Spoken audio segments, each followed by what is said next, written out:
réchauffement climatique, ce qui était important, c'était d'essayer d'utiliser des matériaux naturels, de travailler avec l'énergie du sol, du soleil.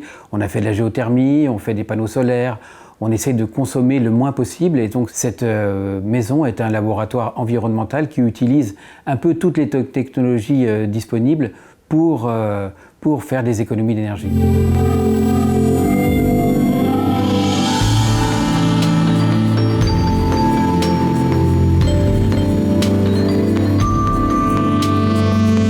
Tous les matériaux ont été choisis pour leur empreinte environnementale, c'est-à-dire que la peinture est une peinture à base de chaux, les isolants sont des isolants en liège, le parquet qui est tout à fait exceptionnel est issu de pieux de parc à huîtres qui sont restés 100 ans dans l'eau. C'est pour ça qu'on voit ce moirage entre les zones qui ont touché l'eau, qui ont été oxydées, et les autres zones. Rien n'est caché. Le béton reste béton, le rocher est rocher, et tous les matériaux sont à leur état naturel.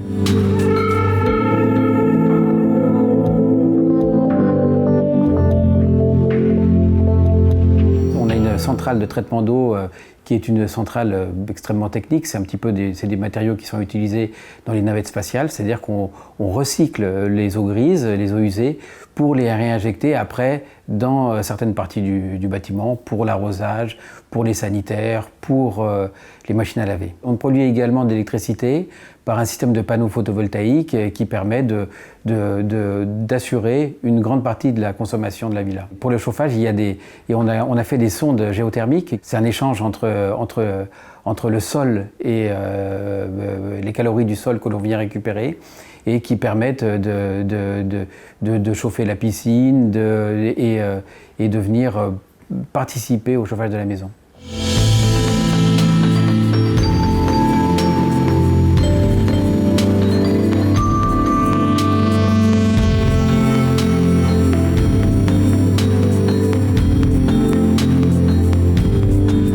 C'est un label qui récompense les bâtiments vertueux d'un point de vue énergétique. La géothermie, les panneaux photovoltaïques, la récupération des eaux, mais aussi le travail sur les matériaux, la nature des matériaux employés, la qualité des vitrages. Et on a des triples vitrages pour les baies vitrées. Tout ça participe à limiter les consommations générales de la maison et c'est en cela que cette maison est très vertueuse et a obtenu le niveau maximum de cette certification. Le principe de cette villa est de développer des thèmes qui seront faits pour les constructions futures à Monaco et peut-être dans le monde entier. Ouais.